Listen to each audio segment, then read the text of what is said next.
coming up next, gearing up for more holiday crowds in the coming weeks after the busiest day ever at U.S. airports. Airports are very busy, flights are full, travel is back in the United States. Plus, how the increasing demand for live Christmas trees has forced changes at a local farm. We have never before, until the past 2 years, had to shut down for Christmas Eve. And the effects of food insecurity in Centre County at the holidays. The Centre County Report starts now.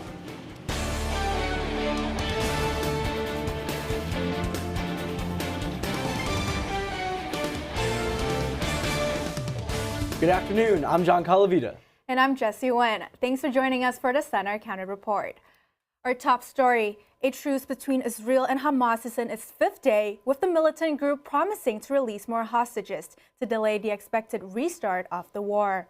Hamas is still holding about 160 people hostage after its October attack on Israel, but more than 50 Israelis have been released so far during the break-in fighting, and 150 Palestinians have been released from Israeli prisons. As people reunite with their families, the Biden administration has told Israel it must avoid major displacement and mass casualties among Palestinians if it restarts the offensive.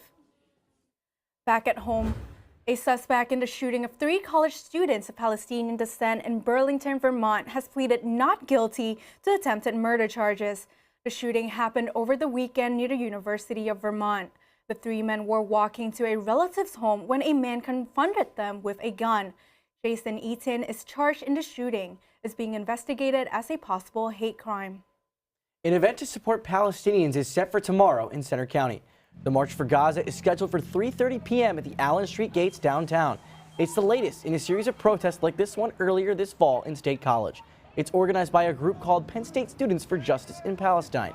Its members claim what's happening in Gaza is genocide, and they're calling for an end to the Israeli siege. The first of 2 funerals is happening today in Georgia for former First Lady Rosalynn Carter, who died last week at age 96. Family watched yesterday as her casket was placed in a hearse for a motorcade that made its way 140 miles to Atlanta. It stopped at Carter's alma mater, Georgia Southwestern State University, and ended at the Jimmy Carter Library. Presidents Carter and Biden are attending the first memorial service today in Atlanta, and another is set for tomorrow in the Carters' hometown of Plains, Georgia. The Carters were married for 77 years. During this holiday season, many people focus on food, and they love to cook and eat. Turkey, mashed potatoes, and stuffing is the ideal Thanksgiving dinner for most. But for others across Central PA, it's a much different experience, and not a good one. Olivia Jean has more.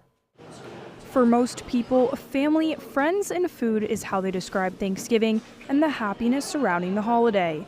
But for many others, it's not like that at all. I will say that holidays are hard for our guests. For people across Pennsylvania who don't have the money for a home or enough food, the holidays can be rough.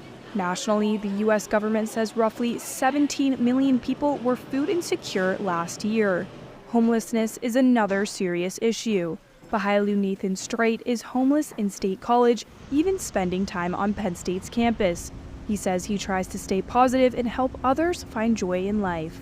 Sometimes when you have personal hardships in your life, just giving back is one of the best things you can do, because I think that's probably one of the number one purposes of life. Out of the Cold is a homeless shelter in State College and held its annual Thanksgiving dinner recently for all of its residents. They're just another person. Like, honestly, being homeless can happen to anybody. More than 200 people are homeless in Centre County. It was really hard to choose between food or a place to stay at night. To help the food insecurity issue, Pennsylvania U.S. Senator John Fetterman recently introduced legislation this fall to cancel school lunch debt. Some of the homeless people here would benefit from Senator Fetterman's new bill, but not just people in Centre County, because the bill impacts the entire state. Fetterman says school lunch debt in Pennsylvania is $80 million. And nationally, it adds up to $262 million. The State College School District Food Service Director says if passed, it would help in a big way.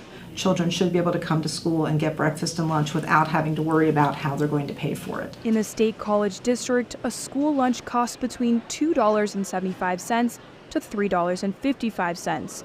If you have multiple children, it can quickly add up. When kids do eat breakfast and lunch at school. There's a lot of research that shows they perform better academically. There's just a lot of advantages to making sure that our kids are well fed during the school day. That it's not just about canceling a lunch debt or student loans or whatever it is, that it's about money. It's about reducing stress.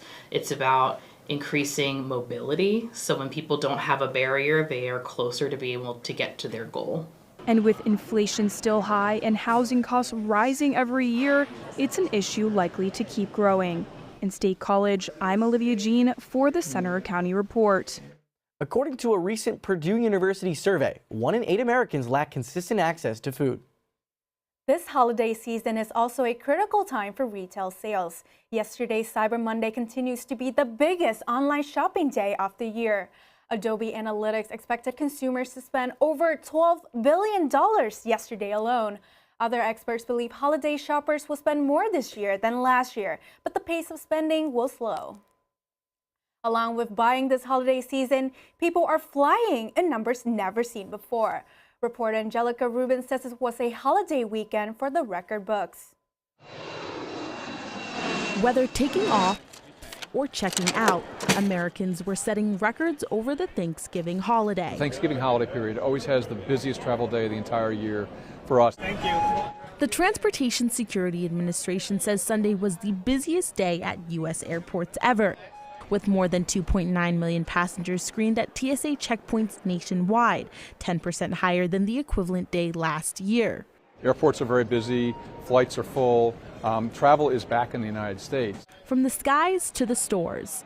It's really the Super Bowl for the businesses and merchants. Amped up Americans were spending big on Black Friday to the tune of an estimated $9.8 billion, with sales made from mobile devices accounting for more than half of all purchases. The heroes here seem to be the U.S. consumer. They are strong and resilient, and they're buying. While the early morning storefront stampede may be a thing of the past, brick and mortar visits were up 4.6% over the last year. According to Sensormatic Solutions, some shoppers are looking to maintain tradition. One of my favorite activities is going out and Black Friday shopping with my mom when I come home. And some willing to go the distance to get discounts. I got up at 1 a.m. this morning because it's like a 2-hour drive. But the spending spree isn't over yet. Adobe Analytics predicts consumers will shell out $12 billion today, cashing in on Cyber Monday deals, which would set another retail record for the books. One holiday tradition you'll once again pay more for this year is a Christmas tree. Prices are up across Pennsylvania and the nation, but many say it's worth it to keep up family traditions. I visited a Centre County tree farm as they got ready for the busiest time of the year. Tate Farm has been selling Christmas trees since 1950. Elton and Marion Tate started the business over 70 years ago, but for the last 13, Emily Zink has been running the show. The Philadelphia native met the Tates at an agricultural conference and has been working for the family ever since. She says preparation for the Christmas season begins in March, when she begins planting, which turns into fertilizing and pruning, which is all done by hand. We do everything the hardest way possible. The farm was forced to make a tough decision the last 2 years as the fields were picked clean. There are over 20,000 trees here at Tate Farm, which may seem like a lot, but Zink says due to a tree shortage over the past couple of years, this farm and many farms in the area have had to close before Christmas. We have never before, until the past 2 years, had to shut down before Christmas Eve because I know you look out there and you don't see that it's running out of trees, but we ran out of trees that were saleable. The tree shortage can be traced back to the economic collapse of 2008, wet weather a few years ago, and the pandemic. When we planted our trees 7-8 years ago, no one could have foreseen a pandemic, so we didn't plant to accommodate that. So it turns into a shortage, and we can't make more overnight. The shortage has also caused prices to increase dramatically here and across the nation. According to the American National Christmas Tree Association, the average price of a live Christmas tree in 2012 was around $40. Now you'd be lucky to find one under $100. The demand is just incredible. Many people worry about not being able to get a tree. Zink says she has a simple solution. Don't wait. Just come get your tree. That's exactly what Ed Hevner did when he was picking his daughter Valerie up from Penn State. We always go by here, so we wanted to stop in and get the Christmas tree early. If you're apprehensive about picking up your tree early, Zink says if you get your tree now, it should stay green well into January. Well, it sure feels like Christmas outside today. Student meteorologist Jeremy Laguerre is live in University Park with more on the cold and even a little snow. Jeremy? Yes, it is very cold outside, and it's beginning to look a little bit like Christmas. We did have some snow earlier today, and we could expect some snow flurries to continue throughout the day. Now, like I said, it is very cold outside, so if you're coming outside, make sure to bundle up. Temperatures right now are in the 20s, and with the wind chill out from the west at 30-mile-per-hour gusts of wind, we're seeing temperatures that feel like they're in the teens, and it's really not going to get much warmer than this throughout the day. Parts of the state are even feeling like it's single digits. Now, temperatures will be in the 20s for the rest of the day today, but the good news is today is the coldest day of the weekend. It is going to warm up. Now, how cold is it going to get and how much snow are we expecting to see throughout the day? I'll let you know in just a few minutes in my full forecast. Thanks, Jeremy. Still to come on the Center County Report, a fundraiser today for Giving Tuesday that can help kids with cancer. Plus the latest on Penn State football, from a feel-good win in Detroit to what's next for the Nittany Lions. Also coming up, would you like a 4-day work week? More companies are trying it out. We'll look into the idea next.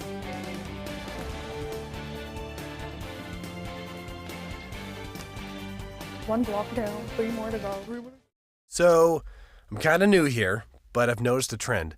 My human does this funny thing where she goes around and gets all my toys, and then she hides them in that basket by the door. But it's always the same basket, and it's always in the same place. And then she acts so surprised when I find them, but, she's putting them in the same basket. Again. It's like, hello, that's where you put it last time. You were the worst at hide and go seek.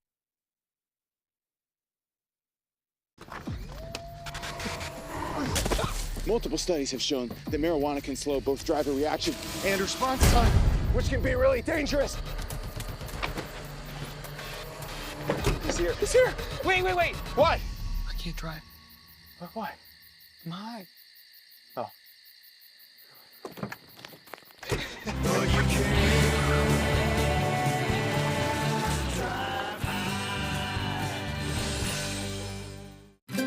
Stream the best of PBS on any device with the PBS Video app. All your favorite drama, history, science, news, and documentaries, all in one place. Watch your PBS station live or catch up on the shows you missed. Discover new favorites from PBS and locally produced shows from your station. Get the PBS Video app now and stream the best of PBS anytime, anywhere. We care about things that affect the lives of every American. We are there at the front line to get to the heart of what really matters in every issue. This country has not seen this in 80 years. This extraordinary moment in American history. You're making such a huge impact. Trust is at the heart of what we do.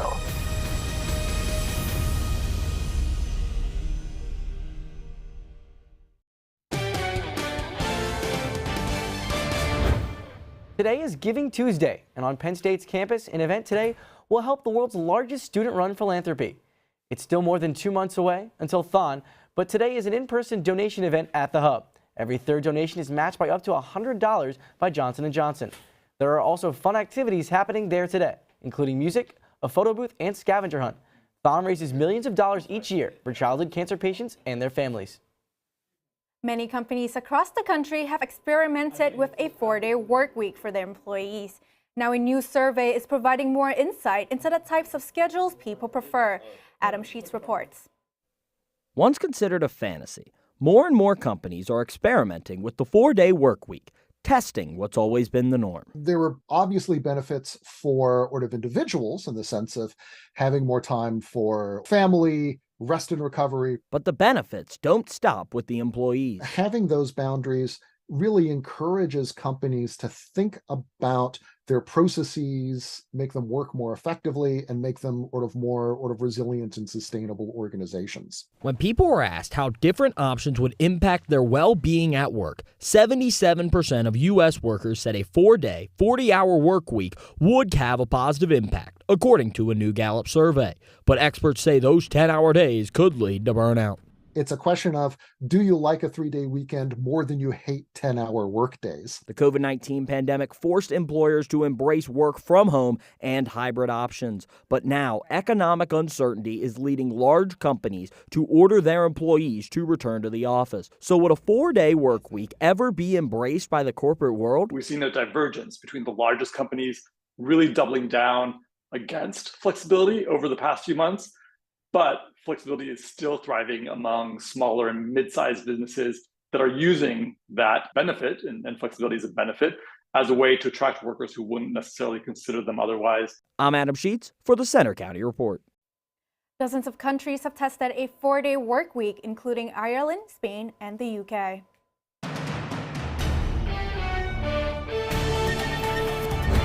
Good afternoon, everybody. I'm student meteorologist Jeremy Laguerre here for your forecast. And taking a look at the radar, you see we got a lot of clouds right now. This is a snow squall that's going to be moving into our area pretty soon, around 1 o'clock. So that's going to be bringing us just a little bit of snow. But right now, the main story is that it is cold. 27 degrees right now here in State College with that snow incoming from that snow squall. Feels like temperatures at 14, and that's because it's quite breezy out there. Winds out from the west-northwest at 16 miles an hour. Now, taking a look at our weather headlines for today, a snow chance. We do have snow around, and we're going to be seeing several snow squalls and several snow flurries throughout the day today. Freezing temperatures. It is cold outside. I'm much happier inside right now. Temperatures are going to be below freezing as we go throughout the day today, and we're not even going to be hitting 30 today.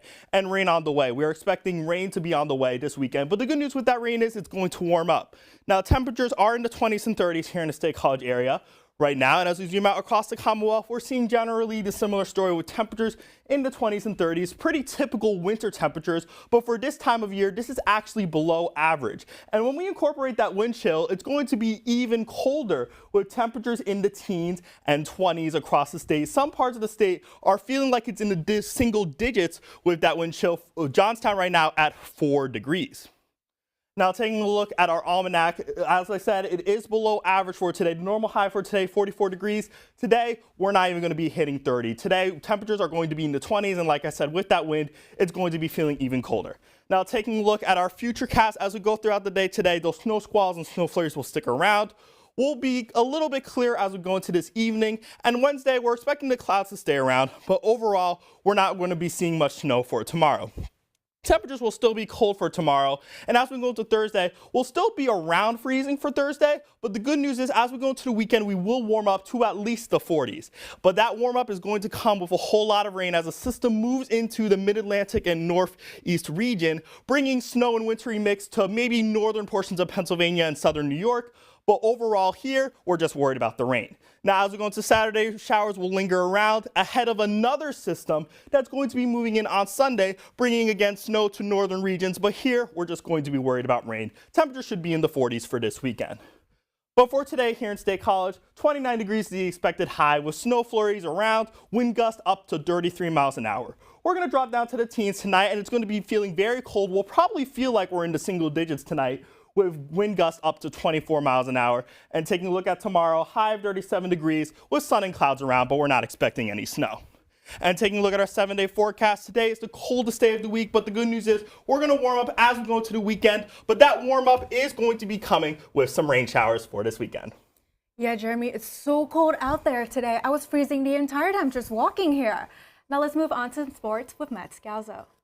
Thanks, Jesse. Coming up next in sports, the Nittany Lions finished the regular season on a high note on the football field. We look back on the game and ahead to what's next. Also ahead, Penn State hockey looks ahead to a Big Ten battle after a holiday weekend sweep at Pegula Ice Arena.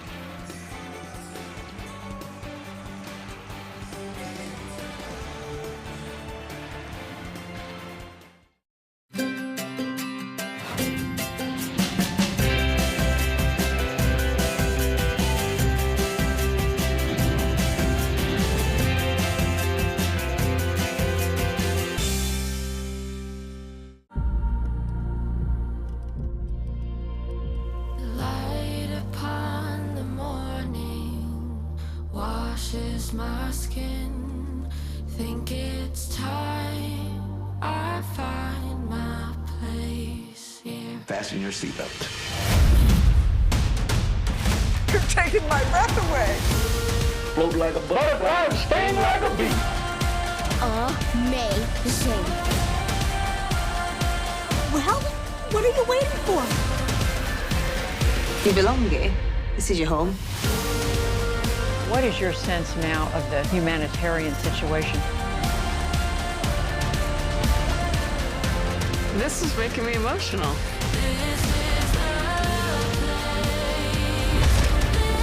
This experience I'm going to carry with me the rest of my life. I'll always be so grateful for everything you did for me.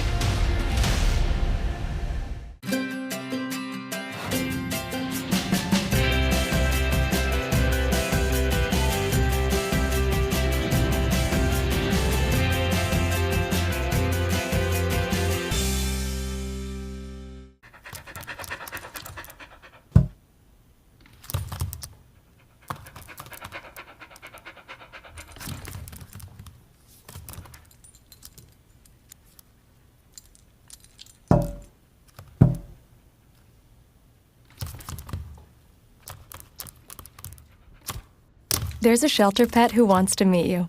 Meet one today. Visit theshelterpetproject.org. Adopt.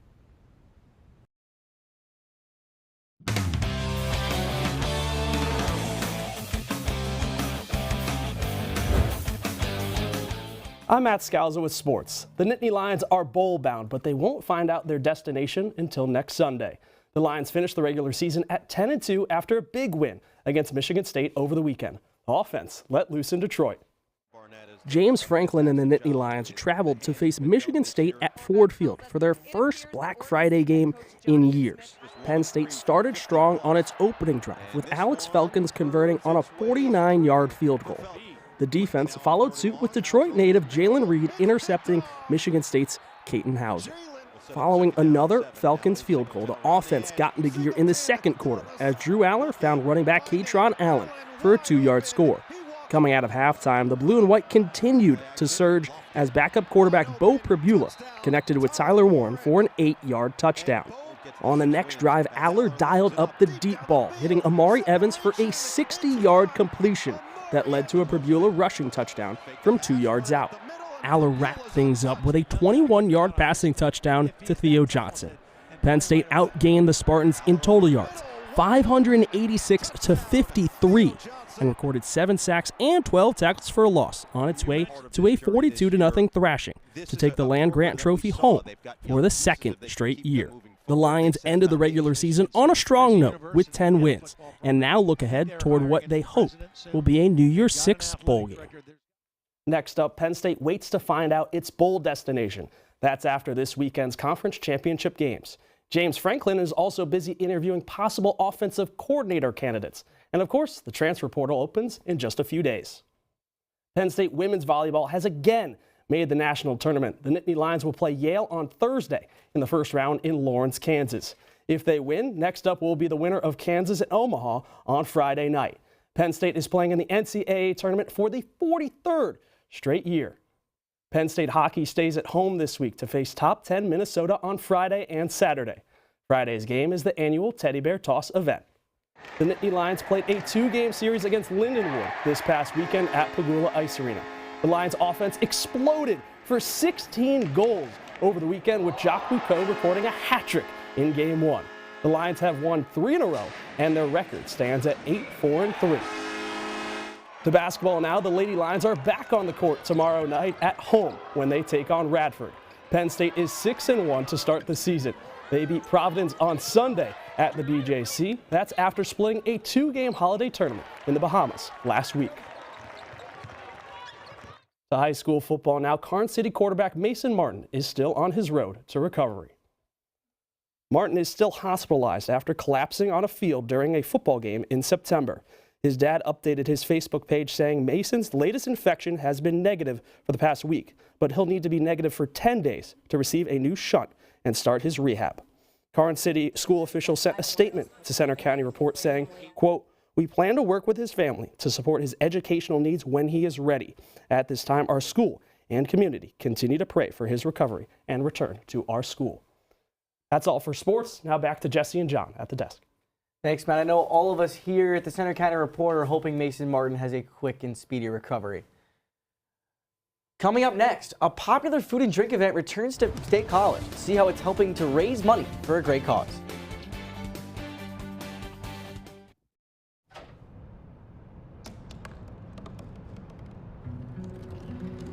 They said I couldn't dream. Called me a piece of trash and swore that's all I'd ever be.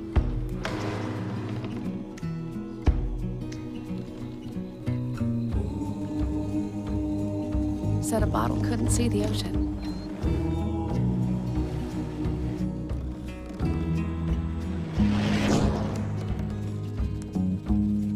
Give up. Go back to the dumpster. But I didn't listen. I made my way.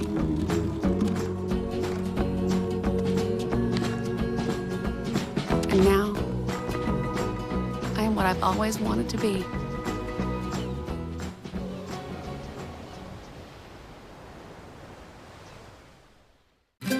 Stream the best of PBS on any device with the PBS Video app. All your favorite drama, history, science, news, and documentaries, all in one place. Watch your PBS station live or catch up on the shows you missed. Support your PBS station and you can get Passport, giving you full seasons, early releases, special collections, and more. Get the PBS Video app now and stream the best of PBS anytime, anywhere. We care about things that affect the lives of every American. We are there at the front line to get to the heart of what really matters in every issue. This country has not seen this in 80 years. This extraordinary moment in American history. You're making such a huge impact. Trust is at the heart of what we do.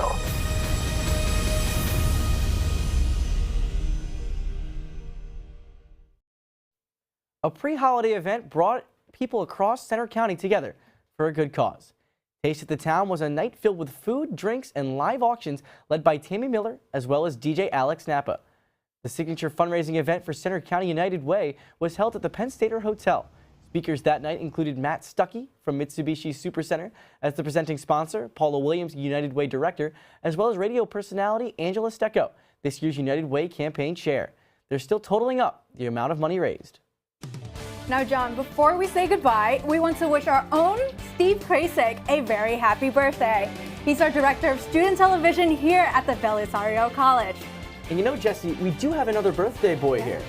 It's John Drager's birthday. He's one of our fantastic executive producers. Happy birthday to you both. Happy birthday. Well, that's all for today's newscast. We hope you join us Friday for our next local news update. You can follow us anytime for breaking news on our Centre County Report X. And you can see our stories on our Facebook page, Instagram, YouTube, and our website. Have a good afternoon.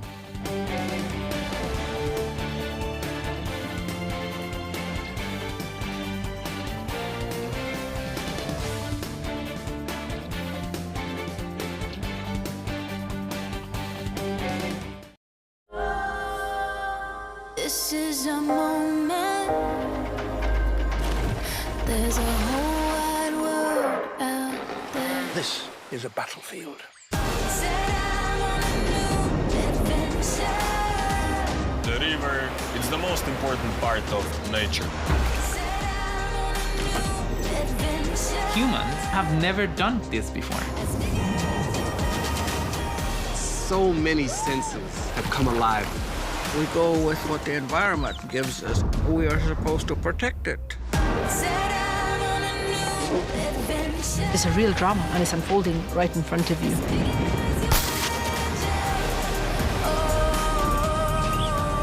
This will show us so many things that we just haven't seen. Change is coming. Start a new adventure as big as you imagine.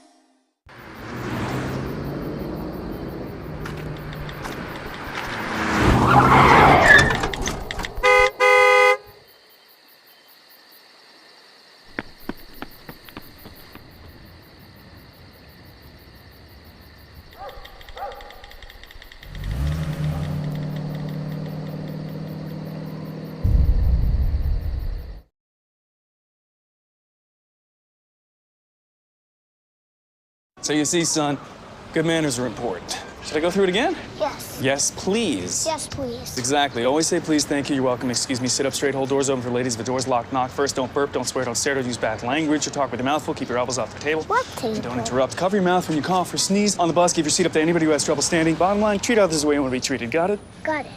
Good talk. Most parenting is hard to do in just 2 minutes. But 2 minutes twice a day making sure they brush is easier, and it could help save them from a lifetime of tooth pain.